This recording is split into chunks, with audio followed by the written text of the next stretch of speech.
Right, ladies and gentlemen, Mr. Sotko here. Welcome back to the channel. Got a whole bunch of good crypto news stuff for you today, but first, I want to talk about the channel and update you all. I have made it across the country. I moved from Phoenix to Pittsburgh, and I finally got a house. Well, quite frankly, this is not where I'm going to be doing videos. I'm in a dining room on a dining table. Well, because my desk exploded in the 26-foot Penske truck I drove all the way across the country. It didn't make it. So it wasn't the greatest desk in the world, so sort of a blessing in disguise. So eventually I'll be moving up to my office, and so the sound quality, not so good in the dining room, especially considering I think my refrigerator is sort of sick. Its compressor is really loud, and at least I got this free wine tasting little thing up there because I do like wine, I suppose. But so first of all, I want to say sorry for the little lull in videos there, but kind of hard to do it while you're struggling to get across the country and find a place as soon as possible. Now, I also want to say that I will be live streaming again here pretty soon, and it's likely going to be in the mornings, and I haven't quite decided. I think I might actually just stream on DLive and Twitch, and sort of stray away from YouTube, as I like to just keep that crypto. But we'll have to see. I've said that before, but I would like to avoid it because it does kind of create some confusion for some people. They get a notification on their phone that I'm live, and then they click on it and I'm playing a game or something like that. But don't worry, if you do follow me on the other platforms and you see my live streaming, I might be playing a game or something like that, but I am talking to the community. We do talk about crypto. We talk about all sorts of things. The conversation is pretty wild sometimes. So, tune in. Those links will be in the description below. DLive and Twitch, both live streaming platforms. But let's get right into it. Let's get into the first news article, and eventually I'll be moving up into my office, and I think the sound quality will be much better because it's sort of empty right now and everything's reverberating, a lot of sustain in this room here. So Craig Wright says he can't access Satoshi Nakamoto's $10 billion in Bitcoin fortune. He also broke down in tears in the courtroom as well, claiming that when he created Bitcoin, he didn't want it to be used for the Silk Road and everything like that. So I'm not sure what that is all about. I think the majority of people do not believe that Craig Wright is Satoshi, and so I think he was just taking a page out of Satoshi's book because Satoshi Nakamoto did not like the Silk Road and WikiLeaks and things like that. He thought it gave Bitcoin a bad name, and he didn't like that negative press. He was kind of a paranoid guy. So that's sort of public knowledge, and I think maybe Craig Wright just sort of stole that, and he was just sort of breaking down. So during his June 28th contempt hearing, Craig Wright told a federal court in Florida that he was unable to access the $10 billion Bitcoin fortune. Sources present during the deposition revealed that he also cried during cross-examination, explaining why he parted ways with Bitcoin back in 2010. Craig Wright's bitter court battle with the estate of his former partner, Dave Kleiman, is going on for more than a year, and the case study just recently started to show significant movement. And after Wright failed to disclose his Bitcoin holdings on several occasions, a federal court in Florida ordered a hearing on June 28th to whether he should be held in contempt of court, which I haven't seen any news articles post this one saying that he was held in contempt of court. So I suspect he was not. As this is a really weird case, if you think about it, this is sort of the first of its kind with Bitcoin and somebody claiming that somebody had stolen Bitcoin or that there's this dispute. And what do you do when, if you're the court, if somebody says, I can't access those, what do you do? So you can't order somebody to give something that they say they can't access or that nobody else can access. In any other situation, if you had a dispute between a business and you had money in your bank account, you would have to display your bank account, and then they would say, okay, well, you're going to either go to jail or you're going to transfer this money away, or we're going to do it for you or something like that. Whereas Bitcoin, it doesn't work like that. You're going to need the private keys to those original wallets, whether or not Craig Wright is Satoshi, or whether or not Craig Wright happens to have those private keys to those, or he owns them or didn't own them in the first place. Again, you can see how confusing this court case is, because I could barely even talk about it, because nobody knows where that Bitcoin is. You can see it on the blockchain, but that doesn't mean much of anything. The hearing held on Friday was to determine the level of sanction Wright should face for his violation of court orders. However, it was a hot topic of the crypto community, with many discussing the hearing's implications on the Wright and Kleiman case. Again, this is really important too, because if Craig Wright gets a hold of all of these Bitcoin, what is he going to do with them? If he's never been able to access them, and then it's shown that this case is just dismissed, and he does get access to them, what happens to Bitcoin? He clearly doesn't like Bitcoin and prefers Bitcoin SV because he made it. So what would he do with that Bitcoin? Sell it to pump Bitcoin SV? Sell it to put more hash rate into Bitcoin SV? What would happen to the price of Bitcoin if you were to sell $10 billion worth of Bitcoin? Well, quite frankly, it would hurt a lot. Permanently, I don't know. It would distribute a lot of Bitcoin, and it would become very, very cheap. For a long time, the rarity factor of it would go down pretty significantly by a large percentage. 1.1 million Bitcoin out of only about 17 million, high 17 millions at the moment, is quite a good chunk of Bitcoin for sure, and it could seriously damage Bitcoin if it gets into the wrong hands. And what if the Kleiman estate gets a hold of them and they decide to sell it just for the money and say, screw the Bitcoin, we don't need it anymore? Because what would they need it for? Obviously, they're selling to get it. Would they sell it, and would it affect the price of Bitcoin? So either way, this court case is actually extremely important.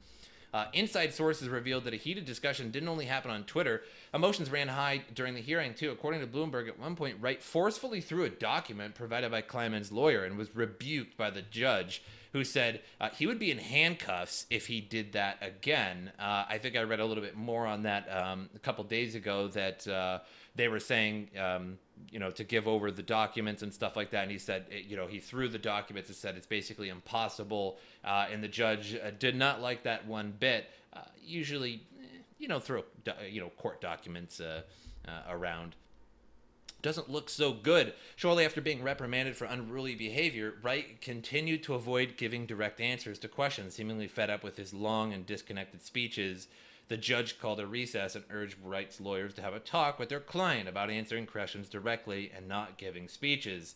The whirlwind emotions during the cross-examination was too much, even for the court reporter, who Bloomberg said asked the parties to slow down.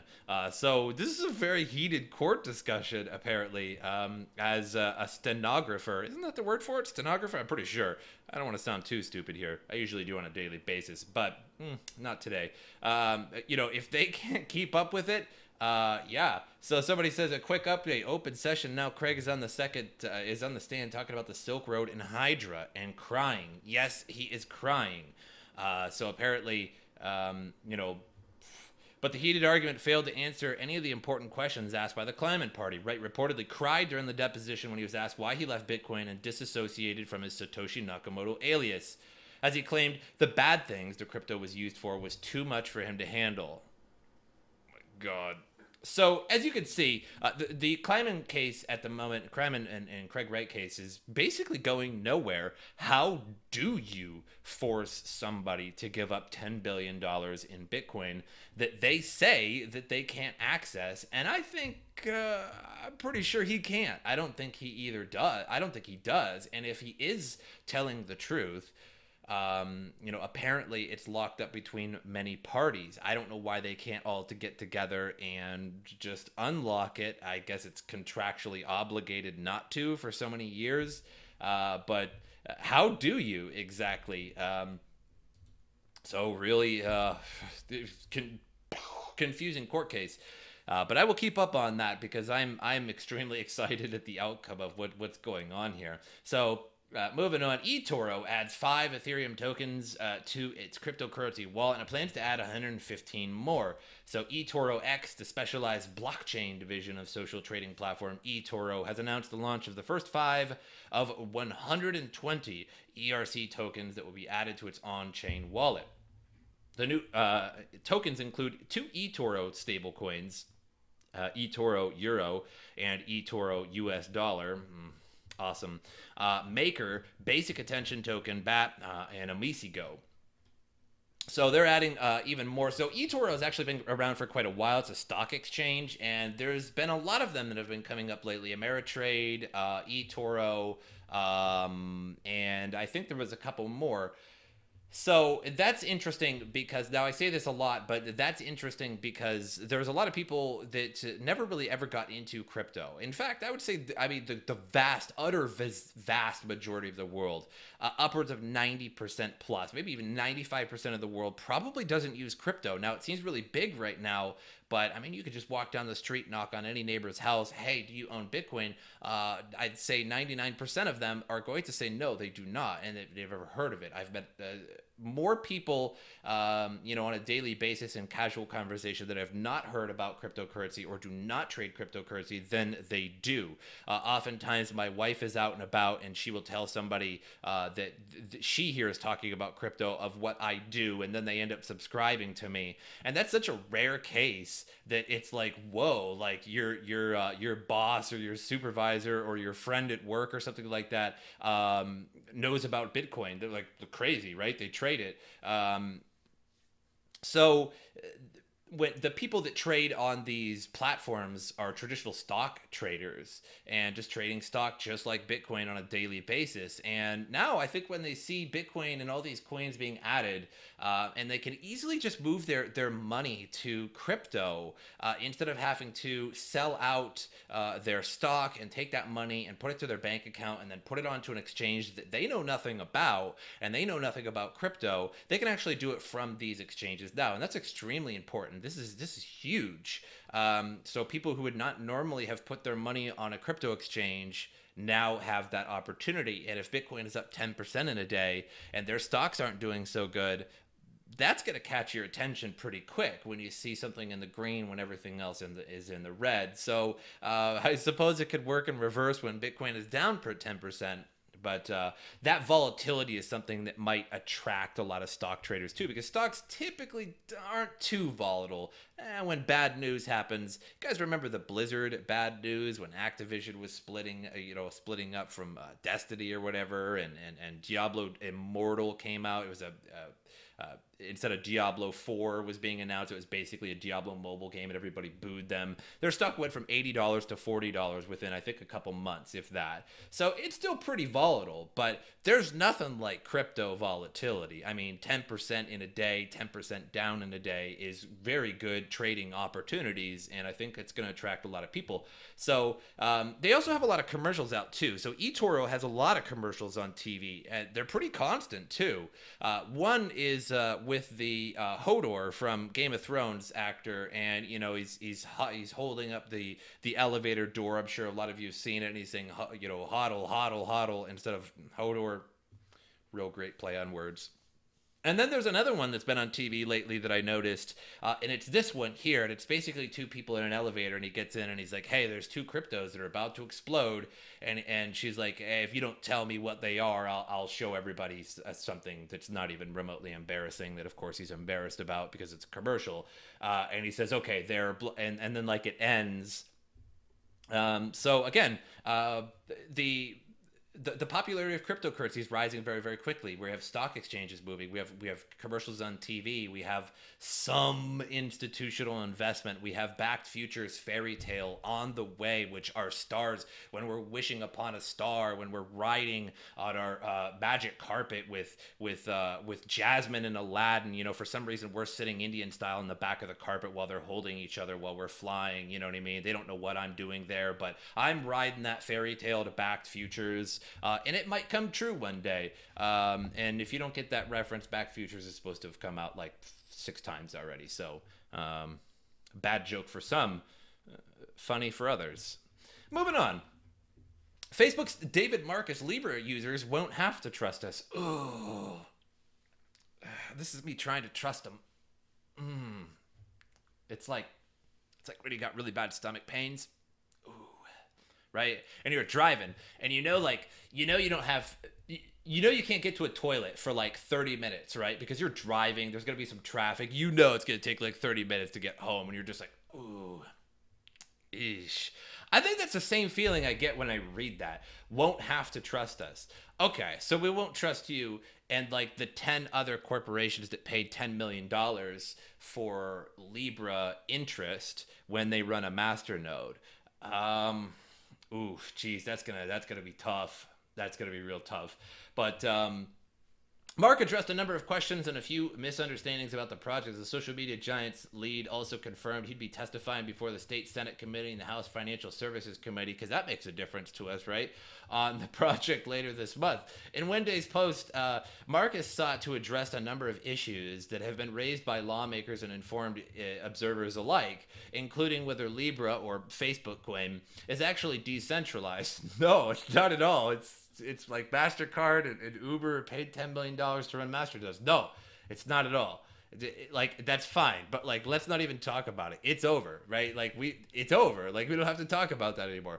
Why isn't there a charter in place for the Libra Association, and whether Libra can actually address financial inclusion? Perhaps most notably, he addressed a widespread distrust of Facebook in the wake of Cambridge Analytica. Bottom line, you won't have to trust Facebook to get into to get the benefit of Libra. Ooh, I don't know about that. I don't know about that at all. I'm sure. So here, regardless of what I say about Facebook Coin is going forward. Period. Libra is going forward. It's going to be used by a lot of people. It's likely going to be, it hurts to admit, somewhat useful in a lot of ways. In fact, it might get a lot of people into cryptocurrency because you could actually buy Libra coin, and you're going to be able to put it on a lot of popular crypto exchanges like Coinbase, and I think maybe Binance is getting into it, but there's going to be a lot of exchanges that will get into holding Libra on it. So that means you can just easily transfer it to Coinbase and then easily swap that for Bitcoin. And that's just going to help a lot of people do that, period. I don't think it'll have a detrimental effect on crypto. So there's that. And the fact that you can have, you can hold a wallet, offline and hold Libra. So at the very least, apparently you'll be able to do that. Now, that's probably subject to change, but apparently at least you can hold it offline. So it works like a cryptocurrency, but oh, Facebook, just stop. Oh, Facebook, just stop. Just don't even talk about trust or anything. Just let it go. Anyway, Facebook published a white paper in supporting documentation for Libra this month, was immediately met with pushback from regulators worldwide. Under various subheadings, Marcus addressed complaints about the project, including concerns that Libra would not be able to bank individuals who are currently under or underbanked, as well as concerns about Facebook's track record on consumer data protection. So he says, while Libra will be controlled by a small number of entities at launch, it will gradually decentralize over time, he said. Facebook, which is one of 28 founding members for the Libra Association, so basically 28 gigantic corporations that paid $10 million each to run a masternode to get interest on this. So yeah, it's just only one of 28 founding members. That is prestigious. The governing association will be responsible for overseeing the Libra network after it launches, which will ultimately have the same power of the network that its launch associates will have. It's easy to assume from the headlines that Libra is only associated with Facebook, but that's not the case. It's not associated with Facebook, even though it's basically Facebook coin and it's a corporate coin. No, don't worry about that. It's corporate coin, not Facebook coin. So there's no question that there are more decentralized blockchains available and that the Libra must strive to gradually decentralize it further. Yeah, but how? What are you talking about? Are they going to make staking available? Because that could be at least a slight way to decentralize it. But at the same time, most people staking are not going to be holding over $10 million of this and gaining interest like these corporations. So you're going to have these like 30 corporations essentially holding $10 million plus of this, while, the average Joe might have 100, 1,000, maybe $10,000, which is just not even going to be close to. So it's going to be skewed. It's going to be like it's going to be like Bitmain hash rate versus like other people. Like you're like, oh, it's decentralized now. Like, well, I mean, not really. I mean, Bitmain just has like millions of ant miners mining away, and you have one of them in your house. So it's barely. Now I'm not saying that Bitcoin isn't decentralized, but in that just short look of it, not at all. So how are they going to make it decentralized? One day we might think about it down the road. Don't worry about it now. Moving on. So Bitcoin prices fall, and this is what 1 day ago. So they have since sort of recovered a little bit since that little wicked dip we had. But again, we're still up quite a bit if you look at the charts, a month or two ago. So not a big deal. And if you're new to crypto, expect it. If you're not new to crypto, you already expect it. So Bitcoin prices may be headed for another dip, but the network is continuing to grow. Miners of the largest blockchain reached a new all-time high, 68,631,992 terahashes per second. So we can see we are at the all-time high now of hash rate. And we since dipped a little bit, actually, right there. But that's usually always the case. It's just up and down, up and down. And so that means it's just more and more people are mining. More and more people are bullish on it. More and more people are making money with Bitcoin and creating more Bitcoin. So hash rate's an important measure of the network security, making it more difficult for the malicious miners to... those malicious actors to double spend, which is basically never going to happen on Bitcoin. And if it does, ooh, weird. So, Bitcoin looking good, but we did have that pretty crazy dump. So moving on to CoinMarketCap. So Bitcoin, all-time hash rate, really looking good. Bitcoin, what did we make it to? 13,000. I was actually essentially driving. It was a few days ago, and I actually made it to a hotel where I was staying for a little while, and that's when it was exploding. So as I was driving, it was actually exploding. And so a coin that I was talking about the other day, before I had left and before I had stopped making videos for a little while, was Energy Coin. And at the time, it was like $3.10. And Energy Coin made its way all the way up to like $10. And then I had mentioned that in a video and was talking about it. So hopefully anybody that had actually bought Energy Coin because of my video, hopefully you guys held on to that for more than a few days, because that was exploding while I was driving too. So you know what I should do is really just move across the country like on a daily basis and just have the price pump, because it's like as soon as I got in the truck, I remember I was receiving notifications from friends about how much the price is going up. I remember receiving, the Coinbase notification where it's like, Bitcoin is up 10% or 8%. It was like immediate. I think I'd made it like 4 miles from my house and it was just exploding the whole time. So that's, pretty awesome. I think I had left somewhere around here or something like that. I can't even remember anymore. And it was just exploding the whole time. So our market cap at 325 billion. We did make it to about 13,400 and then since dipped. But that's to be expected. If you're going up that fast, just keep a good look at the charts. Like if you are a trader, if you're not just a long-term, holder, hodler, just because if you see it going up that much and then the price starts, it's going to dip. It's just going to happen. And you can see it's just going to be pretty wacky. But interesting, like we've had like lower highs ever since that dip. So where we're going from here is actually quite uncertain because we're just having these slightly higher dips every time since that $13,400. But Bitcoin dominance is 62%, which is actually really, really high. And that just means that alts are performing pretty bad. And, you can see that with XRP, especially, XRP was stuck at like 30 cents for quite a while, and now it's at 40 cents, sort of stuck there as well. So it really didn't go up particularly proportionally to anything.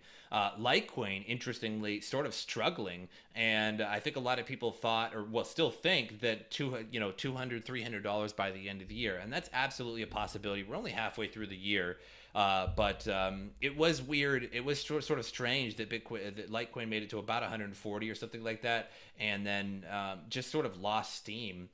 Even with that Litecoin halvening coming up. But again, I don't think that people really respect the Litecoin halvening nearly as much as the Bitcoin halvening. The hype is just not even close to the same as the Bitcoin halvening. So we'll have to see how that works out. I still think it could be easily $200 by the end of the year, and that we'll have like a recovery here. But again, when things reach their high like that and start to slow down, people start to take that profit, and it just sort of makes sense. Just traders doing what traders investors do. But that's about all I have for you guys today. And sorry for the sound quality. I know I'm just in a dining room. I have an office upstairs that I'll be moving into, but I have to get a new desk. So maybe a few videos right here at first, and then later on they will be in a better location. But make sure you guys subscribe to the channel and like the video, share the video. That actually helps me out the most. If you share the video, so many other people get to see it, and then they share it, and then they share it, and I could loop that about 20 times. But my social media in the description below. Give me a follow on those if you get the opportunity. Again, DLive and Twitch are down below. DLive is a blockchain streaming platform that uses sort of a, I would say it's more of like a website crypto token, you know, for the payment system, and that you can earn while watching and things like that. And Twitch is Twitch. Because I want to keep my live streaming sort of off of YouTube if possible, because it does confuse some people. A lot of people that are into crypto aren't necessarily into gaming, which is actually kind of surprising because gamers have graphics cards and graphics cards play games, and graphics cards also mine cryptocurrency. So interesting conundrum there that I've seen. But anyway, a lot of them are just plain old investors that don't care about mining necessarily. So I'd like to separate that a little bit. So if you do enjoy my live streams, or if you just want to come talk, if you don't care about games at all, that is fine, because that's not really necessarily always the main topic. I have friends on. Sometimes I play with Goose Tech, another YouTuber. I play with other crypto fans and stuff like that. Crypto investors. We talk about crypto, all kinds of stuff. So there's a lot of things that I say on my live streams that I don't necessarily say on, or have the time to say on my YouTube channel. So it's a nice dynamic conversation rather than me just talking to you. But I hope you guys enjoyed it, and as usual, I will see you guys next time.